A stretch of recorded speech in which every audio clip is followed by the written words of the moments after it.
Diyos ko, nakakaiyak ka. Nakakaiyak talaga.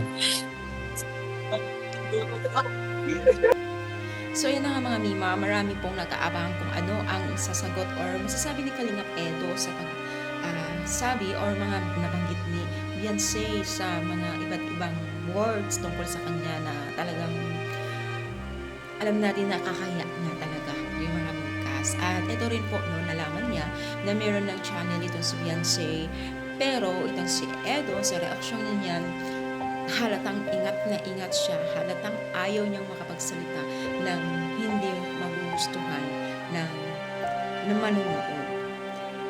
Nakakapaghalata yung mga sagot niya ay limita lang. Napaka-profession kasi alam mo yun guys, kung ayaw mong masaktan yung ibang tao at mabash, dapat tipid ka sa pananalita sa on air or sa open or sa on cam, no. So ingat na ingat siya, napaka-profession siya magsalita, no. Pero alam natin na marami siyang dapat gustong sabihin pero hindi niya voice out kasi nga ingat na ingat siya sa mga sinasabi niya.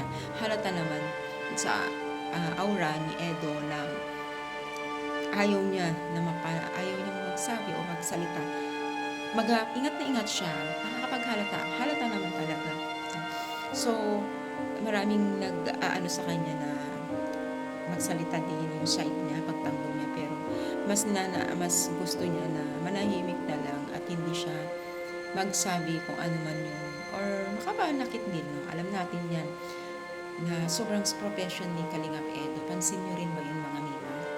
Comment down kung pansin nyo yung tipid sa pagsagot ni Kalingap Edo dito sa baba.